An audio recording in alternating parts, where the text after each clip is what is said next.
প্রাকৃতিক পর্যটন কেন্দ্রগুলোর কথা বললেই জাফলং এর নাম সবার আগে চলে আসে। পাহাড়, স্বচ্ছ নদী, সাদা পাথর আর ভারতের মেঘালয় পাহাড়ের অপরূপ দৃশ্য। এবং এখানে বিভিন্ন ধরনের জিনিস পাওয়া যায়, চা পাতা, ড্রিঙ্কো, ক্যানভাস, বাচ্চাদের খেলনা এবং বিভিন্ন ধরনের জিনিস বা সামগ্রী এখানে পাওয়া যায়, যেন এক উৎসবের মেলা। এখানে সব মিলিয়ে এটি এমন একটি জায়গা যেখানে একবার গেলে এই প্রকৃতির টানে বারবার আসতে ইচ্ছে হবে। আজকের ভিডিওতে আমি আপনাদের নিয়ে যাব আমার পুরো জাফলং ভ্রমণের অভিজ্ঞতায়। কোথা থেকে শুরু করেছি, কোথায় থেকেছি, কি খেয়েছি, কত খরচ হয়েছে এবং এমন কিছু জায়গা দেখাবো যেগুলো অনেকেই মিস করে যান। তাই ভিডিওটি শেষ পর্যন্ত দেখুন।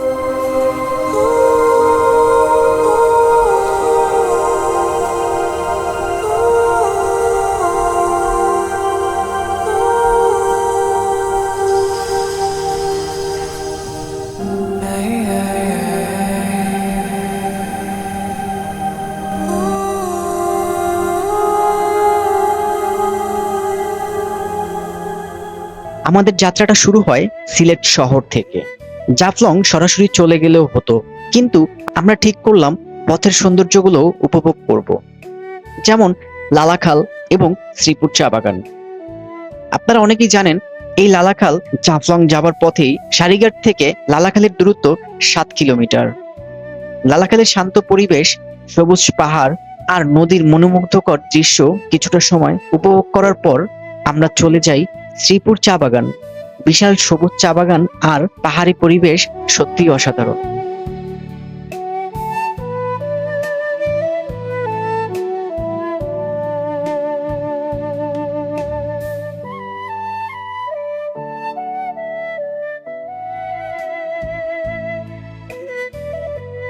কিছু সময় সেখানে কাটিয়ে আবার রওনা দেই জাফলং এর উদ্দেশ্যে।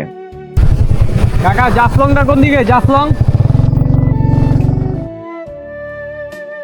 এভাবেই বিভিন্ন জায়গায় থামতে থামতে যখন জাফলং এ পৌঁছাই তখন প্রায় সন্ধ্যা নেমে এসেছে। আমরা প্রথমেই জাফলং এ পৌঁছিয়ে, আপনারা অনেকেই জানবেন যারা এসেছেন, যেখানটাতে গাড়ি পার্কিং করা হয় আমরা সেখানেই চলে আসি, ঠিক 0 পয়েন্টের খুব কাছাকাছি।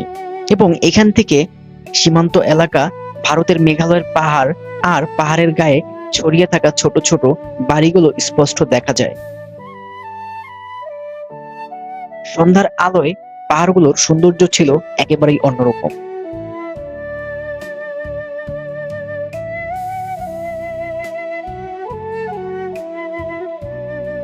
আমরা 0 পয়েন্টে চলে আসি। 0 পয়েন্টে পৌঁছেই চোখে পড়লো সারি সারি দোকান। 0 পয়েন্টে আসতে আসতে আমাদের সন্ধ্যা হয়ে গেছে, বাট আমরা আসতে পেরেছি এবং আমরা আপনাদেরকে দেখাতে পেরেছি কিছুটা হলেও, এবং নিচ পর্যন্ত যাওয়ার ট্রাই করছি। আর আপনারা আসলে অবশ্যই, এটা কিন্তু 5টার মধ্যে বন্ধ হয়েছে আসলে। পানিতে নামা বা পাথরের সাথে গোসল করা, সেটা কিন্তু আসলে 5টার মধ্যেই বন্ধ হয়ে যায়। এখানে পাশে সারি সারি বেশ অনেক কসমেটিক্স, চকলেট, এরকম ছোট বড় দোকান, বিভিন্ন ধরনের সব কিছুই আছে আসলে। এই যেগুলো হচ্ছে সব চকলেটের, হয়তো বা ইন্ডিয়ান চকলেট বলা যায়, এবং চাপাতি সবই পাওয়া যায় আসলে এখানে। অনেকটা নিচে আসলে, তবুও যাচ্ছি। 7টা বেজে আসছে, যার কারণে বন্ধ হয়ে যাচ্ছে জায়গাটা, দোকানপাটগুলো। এখানে বলা যায় একটা মার্কেটের মতো তৈরি হয়েছে এই জায়গাটা আসলে। সবই পাওয়া যায়, দেখে মনে হচ্ছে কসমেটিক্স এবং সাবান, শ্যাম্পু, লোশন, এই টাইপের জিনিসগুলো পাওয়া যায় আসলে। এবং এখানে জিরাও পাওয়া যায়, মানে মশলা আইটেমও পাওয়া যায় দেখা যাচ্ছে আসলে। উপরে সারি সারি দোকান দেখলাম, প্লাস এই নিচে আসার পরে একটা মার্কেটের মতো তৈরি হয়েছে এই জায়গাটা আসলে। বন্ধ করে দিচ্ছে দোকানগুলো যেহেতু রাত হয়ে গেছে। আচ্ছা, এই পথ ধরে একটু এগিয়ে দেখি আসলে আমরা মার্কেট থেকে বের হয়ে আসলে একটু এই সাইড দিয়ে যদি আসি, আর্লি আসতে পারেন এবং ভালো একটা সময় এখানে টাইম কাটাতে পারেন। এবং জাফলংয়ের যে সাদা পাথর, সেগুলো দেখতে পাচ্ছি না এখানে। এখানে শুধু পানি এবং নদী, সেগুলোই দেখতে পাচ্ছি। আর পাথরের ইয়েটা হয়তো বা ওই পাশটাতে মনে হয়, ওই পাশে কিছু পাথরের দৃশ্য দেখতে পাচ্ছি। তবে এখানে না যাওয়াটাই ভালো, এখানে ফাটল ধরেছে, আসলে না যাওয়াটাই ভালো এই পাশে। এবং ওই পাশে যা দেখতে পাচ্ছেন ওগুলো সবই হচ্ছে এক একটা বিশাল বড় বড় পাহাড় আসলে, যা দূর থেকে দেখতেও খুব ভালো লাগছে। আর আপনারা অবশ্যই সিলেটে আসলে জাফলংয়ের কথাটা অবশ্যই মাথায় রাখবেন, কারণ জাফলং খুবই সুন্দর একটা জায়গা।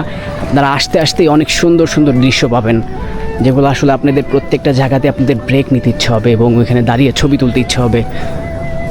আপনাদের সেই উপর থেকে নিচ পর্যন্ত পুরোটাই আসলে ঘুরিয়ে দেখালাম। তো এখন দেখি আবার উপরের দিকে যাব।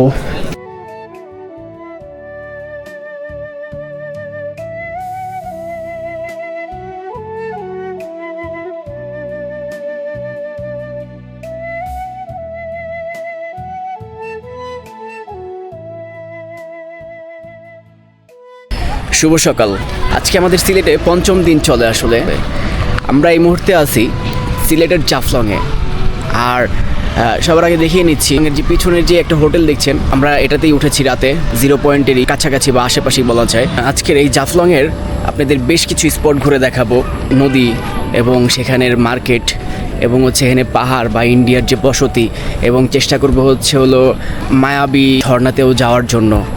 রাত হয়ে গিয়েছিল, তাই সেদিন আমরা ঘোরাঘুরি না করে 0 পয়েন্টেরই কাছাকাছি একটি হোটেলে উঠি। হোটেল ভাড়া ছিল 1200 টাকা। রাতটা বিশ্রাম নিয়ে পরদিন নতুন করে জাফলং ঘুরে দেখার পরিকল্পনা করি। আমার ঠিক পিছনে আসলে ইন্ডিয়ার সাইডগুলো পড়েছে, আপনারা হয়তো বা দেখতে পাচ্ছেন। এগুলো বিশেষ করে পাহাড় যেগুলো দেখতে পাচ্ছেন ওগুলো ইন্ডিয়ার সাইডে পড়েছে, এবং হচ্ছে ইন্ডিয়ার বসতিও এখানে রয়েছে, বেশ বাড়িঘর অথবা হোটেল তাদের এগুলো রয়েছে, এবং এখানে রাস্তাঘাটও দেখতে পাচ্ছি। আর এটা হচ্ছে আমাদের বাংলাদেশের সীমান্ত বা বর্ডারের যে লাস্ট এরিয়াটা, এই যে এটা হচ্ছে বর্ডারের চিহ্ন বলা যায় আসলে। তবে ইন্ডিয়ার সাইডের যেই এখান থেকে যে ভিউটা দেখছি আসলে বড় বড় যে পাহাড়, এটা খুব ভালো লাগছে দূর থেকে দেখতে। আসলে মেঘে আসলে পুরো পাহাড়গুলো ঢেকে আছে, এগুলো সব হচ্ছে এক একটা পাহাড়। এবং আমরা যেটার উপরে দাঁড়িয়ে আছি এটাও কিন্তু একটা পাহাড়ের উপরে দাঁড়িয়ে আছি আসলে, এবং নিচেই হচ্ছে প্রচুর গভীর বলা যায়। আর ওই পাশটা হচ্ছে একটা নদী বয়ে আসছে, ওই পাশটাতেও দেখাবো 0 পয়েন্টের দিকে।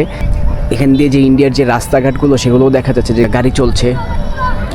এই জাফলংয়ে ঘুরতে অনেক মানুষ আসে, আসলে দূর দূরান্ত থেকে মানুষ আসে, গ্রুপিংভাবে আসে, বাস ভাড়া নিয়ে, বাস বিভিন্ন শিক্ষা সফরে, বিভিন্ন ইভেন্টে সবাই ঘুরতে আসে শুধু এই ভিউগুলো দেখার জন্য আসলে। পাহাড় এবং হচ্ছে ইন্ডিয়ার যে বসতি এবং হচ্ছে ঝর্ণা, সাদা পাথর, এসব দেখার জন্য আসলে এই জাফলংয়ে সবাই ভিড় জমায়। কয়েকজন মহিলা এবং একজন পুরুষকে দেখলাম, মানে বয়স্ক, তারা হচ্ছে এদিকে একটু দৌড়িয়ে দৌড়িয়ে যাচ্ছিল। হয়তো বা তারা কি ইন্ডিয়ার লোক কিনা নাকি বাংলাদেশ থেকে যাচ্ছে সেটা আসলে ঠিক বুঝতে পারলাম না, যদিও আমি জিজ্ঞাসা করেছিলাম কোথায় যাচ্ছেন। তো তারা আসলে তার আগেই দৌড়ে দৌড়ে চলে যাচ্ছিল ওইদিকে। দেখি দূরের থেকে হয়তো বা দেখতে পারি যদি ওরা ওই পারে যায়। আর ওই পারে যাওয়ার এত দিন দুপুরে আমার মনে হয় না সম্ভব, কারণ বিএসএফ আছে, ওরা তো জানেনি আসলে, দেখলেই আসলে পারে না। বাংলাদেশের বর্ডারের মধ্যেই তারা গুলি করে, এমনটাই হয় যদিও। আর যদি সেটা ইন্ডিয়ার মধ্যে ঢুকে যায় কোনো বাংলাদেশি, তাহলে তো কোনো কথাই নেই। পরদিন দুপুরের দিকে আমরা আবার বের হয়ে পড়ি। এবার লক্ষ্য ছিল দিনের আলোয় পুরো জাফলং ঘুরে দেখা। দিনের আলোয় আগের রাতের দোকানগুলো আরো সুন্দর লাগছিল। প্রতিটি দোকানে নানা ধরনের স্থানীয় এবং ভারতীয় পণ্য সাজানো ছিল। কোথাও স্থানীয় আচার বিক্রি হচ্ছে, কোথাও বিভিন্ন ধরনের খেলনা, শোপিস, কোথাও বিভিন্ন ধরনের ভারতীয় চকলেট। সব মিলিয়ে পুরো একটি যেন পর্যটক মার্কেটে তৈরি হয়েছে।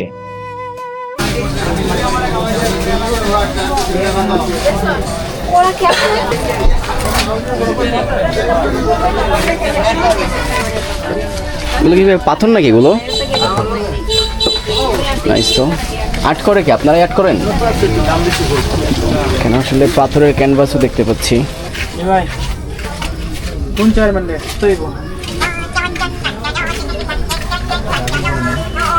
প্রিন্টগুলো বা ড্রয়িংগুলো আপনি করেন? ড্রয়িং আছে, আমিও করি, উনিও করে। ও, তাহলে তো আপনারা দুজনই আর্টিস্ট। ভালো তো। ভাইদের এখানে আসলাম আসলে পাথরের ক্যানভাস দেখে খুব ভালো লাগলো, যার কারণে আসলে একটু এখানে দাঁড়ালাম। এবং হচ্ছে ভাইয়েরাই নিজেরাই আর্টিস্ট বলা যায়, তারা নিজেরা এগুলো আর্ট করে বা এগুলো তৈরি করে আসলে। কিন্তু পাথরগুলো কোথায় পান ভাই এগুলা? এগুলো বড় পাথর কাটতে হয়, ওই পাশে আছে পাথর। ও আচ্ছা, আপনার বড় পাথর কেটে কেটে আসলে ছোট পাথরের রূপ দিয়ে তারপরে হচ্ছে আসলে এগুলো মেক করে বা তৈরি করা হয়। তবে জিনিসগুলো খুব সুন্দর বা ইউনিক বলা যায় আসলে, এবং বেশ ভালো ওয়েটও আছে। এগুলো আসলে আসলে একটা স্মৃতি হিসাবে নিয়ে যাওয়াই যায় বা নিতে পারেন চাইলে। তোমার জিনিসগুলো তো সুন্দর আছে, এগুলো কোথা থেকে আনো? বাংলাদেশে আছে, ইন্ডিয়ানও আছে, চকের থেকে আসে, আমার ইন্ডিয়া থেকে আসে। ও আচ্ছা আচ্ছা, খুবই ভালো। এমনি হচ্ছে প্রাইস কেমন, মানে সব কি এক একটা এক এক প্রাইস? খুব ভালো, তবে জিনিসগুলো সুন্দর আছে। এই জিনিসটা তো সুন্দর, এগুলো এরকম একটু গোল্ডেন কালারের ডিজাইন করা। এগুলো কি চাপাতি? জি। কেজি কত করে? কেজি 500 টাকা। 500 টাকা কেজি। 500 আছে, 400 আছে, 300 আছে। এটা তো আমাদের সিলেটি, তাই না? সব লোকাল জাফলঙ্গের।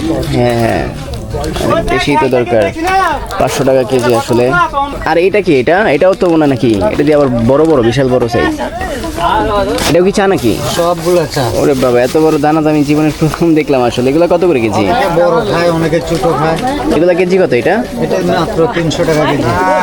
এটা হচ্ছে এটা হচ্ছে চা পাতি আসলে, বাট এটা হচ্ছে 300 টাকা। এটা অনেক বড় বড় একটা দানা আসলে, মনে হবে সারের মতো, যে আমরা ফসলে যে সারগুলো দিই ওরকম সাইজ আসলে একটা। তো এগুলো চা পাতি আসলে, যেটা হচ্ছে 300 টাকা কেজি বললো, আর ছোটটা হচ্ছে 500 টাকা কেজি। এবং আরো বিভিন্ন ধরনের মশলাও পাওয়া যায় সাধারণত সব জায়গায় আসলে। 200 টাকা। বড়দের, আচ্ছা বড়দের এগুলো কত করে এই টি শার্টগুলো? 100 টাকা। যেটা নিবে 100 টাকা। এম থেকে ডাবল এক্সেল পর্যন্ত। আর এই মিডিয়াম সাইজগুলো কত করে? এগুলো আছে 80 টাকা, আপনার এগুলো আছে 80, এগুলো 60 টাকা। এগুলো সব 60 টাকা। আপনারা আসলে এখানে গোসল করার জন্য অথবা এখানে ঘোরার জন্য হলে এরকম টি শার্ট পাওয়া যায়, চাইলে নিতে পারবেন। আর যদি নেন তাহলে একটু কম টম করে দিতে পারবে আসলে ভাই, কম টম করে দিতে পারবেন, তাই তো? বড়গুলো 80 টাকা রাখতাম, এগুলো 70 টাকা, সামনেগুলো 50 টাকা। আচ্ছা, মানে 10-20 টাকা করে আরও ডিসকাউন্ট করে দিতে পারবে যতটুকু সম্ভব হয়। বড়গুলো 80 টাকা পর্যন্ত রাখতে পারবে, এটা 70 টাকা রাখতে পারবে, এটা 50 টাকাও রাখতে পারবে। এই ঝর্ণা কত করে ভাইয়া? লোকাল যদি জানে 100 টাকা। রিজার্ভ হচ্ছে হলো কত টাকা? রিজার্ভ 800 সরকারি রেট আছে। আচ্ছা, আর এমনি লোকালভাবে একজন গেলে 100 টাকা। 100 টাকা। আর দরজা শুধু যাওয়ার জন্য নাকি আসা, মানে আসা যাওয়া? আসা যাওয়া 100 টাকা আসলে। এটা ঘাটটা মনে হয় ওই যে ওইখানে, তাই না? না, জন্নার গাড়ি ঠিক আছে, আর এখান থেকে লোক এখান থেকে উঠান আর ওইখানে নামায় দেন। আচ্ছা আচ্ছা, ওইখানে থেকে আবার কি হাঁটার লাগে নাকি? 2-3 মিনিট হাঁটতে হবে। 2-3 মিনিট হেঁটে যেতে হয়। আচ্ছা ঠিক আছে, দেখি আগে আমরা একটু নিচে যাই। আপনার কি ওখানে আপনার বোর্ড পার্সোনাল নাকি ওখানে গেলে কাউন্টার? না, আমাদের নিজেরটা নিজেরটা নিচেরইও। আবার একটা আছে রিজার্ভ, যদি গাইড নিয়ে যান তাহলে আপনার দিতে হবে বেশি। গাইড নিয়ে গেলে বেশি লাগবে? মানে ওইখানে ঘোরার জন্য গাইড নিয়ে গেলে? আমরা নিজে গাইড দিয়ে নিজেই লোকা চালাই। ও নাইস নাইস। মানে আপনারা যদি কেউ ওইখানে একটু বিভ্রান্ত হয় যে ঘোরাফেরা বা চিনে না এমন কেউ হলে, তখন আপনারা একটা গাইড দিয়ে দেন সাথে। 500 টাকা নিবে একটা গাইড। ওকে আবার 500 টাকা দিতে হবে, আর আপনাকে হচ্ছে 100 টাকা দিতে হবে লোকালি যদি যায়। আর যদি কেউ রিজার্ভ যায় তাহলে হচ্ছে আপনাকে কত 800 টাকা দিতে হবে। আপনি চাইলে আপনার নাম্বারটা শেয়ার করে দিতে পারেন, যদি কেউ ইন্টারেস্ট থাকে হয়তো বা, তাহলে আপনার সাথে যোগাযোগ করতে পারে। 017 41 08367 হুসেন আহমেদ। আমরা হোসেন আহমেদ ভাইয়ের সাথে কথা বলছিলাম। তার হচ্ছে একটা বোর্ড আছে, যে বোর্ডটা তো কথা বলে দেখলাম আসলে সে 100 টাকা করে চাচ্ছে যদি সিঙ্গেল বা লোকাল ভাবে যায়, আর যদি কেউ রিজার্ভ যায় তাহলে 800 টাকা। তবে ডিস্টেন্সটা কিন্তু খুব একটা বেশি না। টুরিস্ট স্পট হিসাবে ঠিক আছে, কিন্তু আসলে অ্যাকচুয়াল ভাবে 50 টাকার ভাড়া না এটা। এখন যেহেতু টুরিস্ট স্পট ওদের, সেই ক্ষেত্রে আসলে আর একটু বেশি নিচ্ছে। এই যে এটা হচ্ছে ওদের ঘাট, নৌকা বা বোর্ডে এখান থেকে তুলে এবং ঠিক ওই পারে যে নামায় দেয় আসলে, এবং মাঝখানে একটা চরের মতো আছে যেটা পাথরের একটা চর। তো জাফলংয়ে আসলে আপনারা আসলে এই জিনিসগুলো ফলো করতে পারেন বা দেখতে পারেন কোথায় কি আছে, একটু ঘাটাঘাটি করে তারপরে আসলে আপনারা একটা ডিসিশন নিয়ে কাজ করবেন।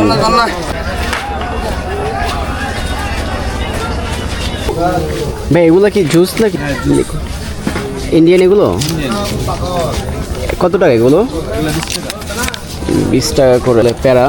এটা হচ্ছে ডাবের আসলে।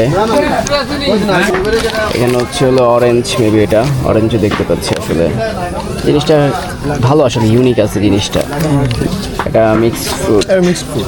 এটা হচ্ছে মিক্সড ফ্রুট, আসলে অভাব নাই সব ধরনেরই আছে আসলে। আপনারা আসলে জাফলং এগুলা দেখতে পারেন আসলে নিয়ে, এবং বিভিন্ন ধরনের চকলেটও পাওয়া যায় আসলে। আমরা হচ্ছে আসলে 0 পয়েন্ট দিয়ে নিচে নেমে এখন একটু সাদা পাথরের দিকে যাচ্ছি আসলে। তো দেখি সাদা পাথরে যে আসলে কি পাই। যদিও আমরা সেই উপরের থেকে আসলে ভিউটা দেখছিলাম যে পানিটা আসলে খুব অল্প বা পানি খুব কম, তারপরেও কাছে যাই দেখি আসলে কতটুকু দেখাতে পারি বা কী আছে। আসলে হচ্ছে সাদা পাথর দেখার জন্য এখানে আমাদের একটা ঝর্ণা পাড়ি দিতে হবে। যাওয়া যায়, আপনি তো শর্ট স্পিড আসছেন, আমরা যাই ওই পারে।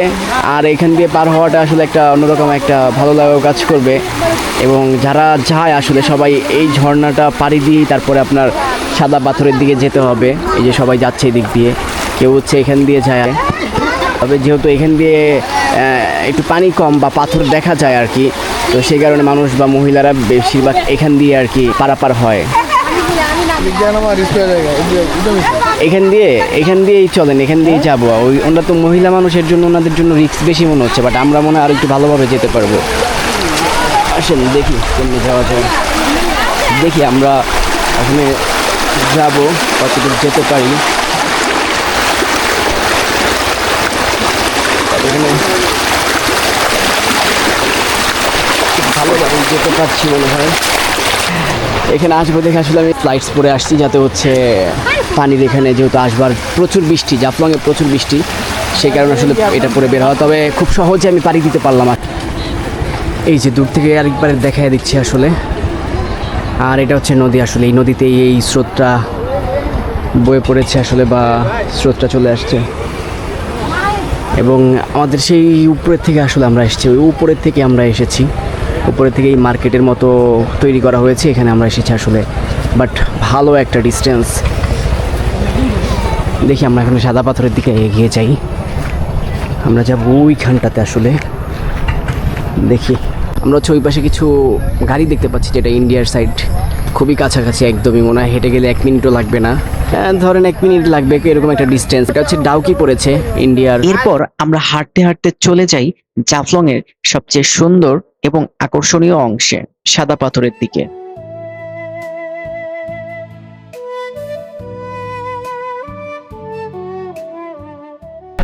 অবশেষে জাফলংয়ের সাদা পাথরে আসতে পেরেছি। তবে এসে দেখতে পাচ্ছি আসলে অসংখ্য মানুষের ঢল এখানে। সামনে দেখা যাচ্ছিল ভারতীয়র সেই বিখ্যাত ঝুলন্ত সেতু। সীমান্তের এত কাছ থেকে অন্য দেশের পাহাড় অবকাঠামো দেখার অনুভূতিটাই আলাদা। ঠিক ওই পাশে যে নৌকাগুলো দেখছেন, ওই পাশে ইন্ডিয়ার মানুষের যাতায়াত এবং ইন্ডিয়ার মানুষের ঘুরতে আসা, নৌকায় বোট করা অথবা ঝর্ণাও দেখতে পাচ্ছি। এখানে যে রশিটা আছে, রশির ওই পরের থেকে হচ্ছে হলো ইন্ডিয়ার সাইড। এখানে বিএসএফ ক্যাম্প আছে এবং আমাদের বিজিবির ক্যাম্পও হচ্ছে এই পাশে আছে। আচ্ছা, একটা জিনিস দেখাই আপনাদের, এই খোলা আকাশে, খোলা পরিবেশে আসলে আগে আমি পুরোটা দেখাই, পুরো চারপাশটা আপনাদের একটু ঘুরে দেখাই, তারপর ওই জিনিসটার ব্যাখ্যা করছি। এই যে এখানে শত শত মানুষ, হাজার হাজার মানুষ ভিড় জমায় এই জাফলংয়ের এই সাদা পাথর এই এরিয়াতে আসলে। ঠিক এই খোলা আকাশের নিচে এই টয়লেটটা আসলে বানিয়েছে কে? এইখানে টয়লেট করা আমার তো জানা নেই আসলে। খোলা আকাশের মধ্যে যে টয়লেটের কাছে যেতে আসলে কাছে যেতে চাচ্ছি না আসলে, যদিও দেখতে একটু ক্লিনই মনে হচ্ছে, তাও যেহেতু মানে টয়লেট আসলে, সো এর জন্য বেশি কাছে যাচ্ছি না। তো এখানে টয়লেটের ব্যবস্থা আছে, যদি কেউ চান জাফলংয়ে এসে টয়লেট করার জন্য, তাহলে এই টয়লেটটা আপনারা ব্যবহার করতে পারেন। এবং আপনারা এই খোলা আকাশ এবং খোলা এই বাতাস, সাদা পাথর দেখতে দেখতে আপনারা এই প্রকৃতর যেই স্বাদ নিয়ে আসলে আপনারা মানে কী বলে এটাকে, ত্যাগ করতে পারেন। ভোগেও শান্তি, ত্যাগেও শান্তি আমরা জানি, সো আপনি ত্যাগ করেও শান্তি পাবেন এখানে বসে আসলে। এবং হচ্ছে বিশাল ঝর্ণা দেখতে পাচ্ছি, ওটা ইন্ডিয়ার সাইডেই পড়েছে আসলে। এবং এই নৌকাগুলো আমাদের বাংলাদেশি নৌকা।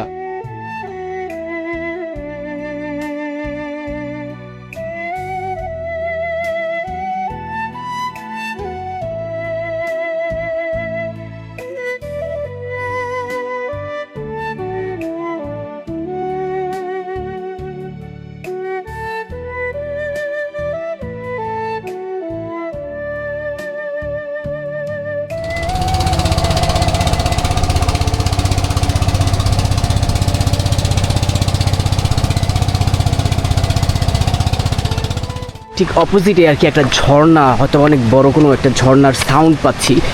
একটা সরু পথ আর কি আসছে, চিকন, ঝর্ণার পানিগুলো এই নদীতেই বয়ে যাচ্ছে, ঠিক এই বরাবর আসলে ঝর্ণাটা। পানিগুলো আসলে এখানে অনেক ঠান্ডা পানি, অনেক ঠান্ডা পানি এই জায়গার।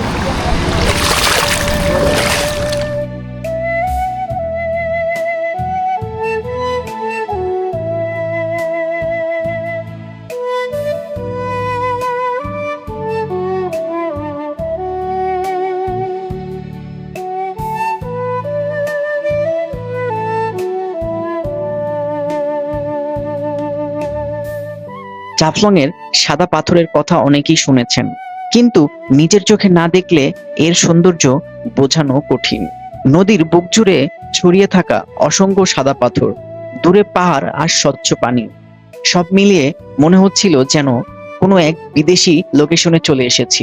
আমরা অনেকটা সময় এখানে কাটাই, চারপাশ ঘুরে দেখি, ভিডিও করি, ছবি তুলি। তবে পুরো ট্রিপে আমাকে সবচেয়ে বেশি অবাক করেছে আরেকটি বিষয়। সাদা পাথরের পাশেই লুকোনো ছোট্ট একটি পানির ধারা বা নালের মতো একটি জায়গা ছিল। সেখানে যে পানি দেখলাম সত্যি অবিশ্বাস্য, এতটাই স্বচ্ছ ছিল। পানির নিচে প্রতিটা পাথর একদম কাচের মতোই পরিষ্কার দেখা যাচ্ছিল।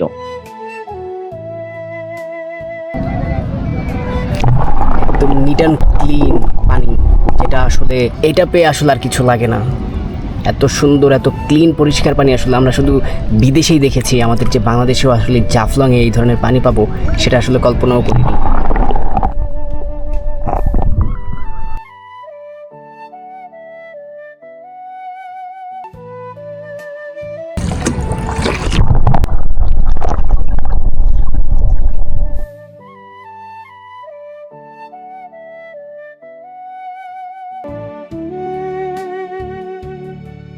আমার কাছে পুরো ট্রিপের অন্যতম সেরা অভিজ্ঞতা ছিল এটি।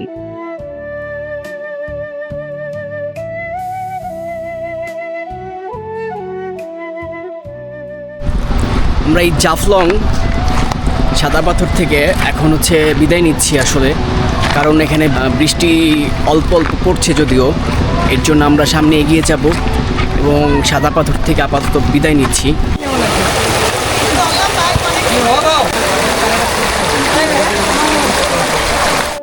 যাবার পথটা যদিও ওইটা সিঁড়ি দিয়ে ওঠা যায়। পুরো সিলেট জুড়ে বৃষ্টির প্রবলতা অনেক বেশি আসলে, তো আমি একটা পাহাড় ধরে উঠছি আর কি, যদিও সিঁড়ি করা আছে ওই পাশে। তো একটু নতুন এক্সপিরিয়েন্স নেওয়ার জন্য আসলে একটা পাহাড়ি রাস্তা ধরে আর কি উপরে উঠবো, এবং ওইটাই হচ্ছে সিঁড়ি। মানুষ সিঁড়ি দিয়ে আর কি ওইভাবে উপরে উঠে, আর আমি হচ্ছে এই রাস্তা ধরেই উঠছি একটু নতুন এক্সপিরিয়েন্স নেওয়ার জন্য আসলে। আর আমার ঠিক পিছনেই সেই সাদা পাথরের যেই স্থানটা, সেটা আর কি মনে হচ্ছে উপরে অলরেডি চলেই আসছি। এই পর্যন্ত এসে ভাবলাম মনে হয় যে উঠে গিয়েছি আসলে, কিন্তু আসলে এখনও উঠি নাই, এখনও অনেক পথ বাকি। মাত্র যে 0 লেখা পয়েন্টটা সেখানে আসলাম, তবে আমাদের উঠতে হবে এখন সিঁড়ি দিয়ে সেই অনেক উপরে আরও। প্রায় 3:30 থেকে 4টা বাজে।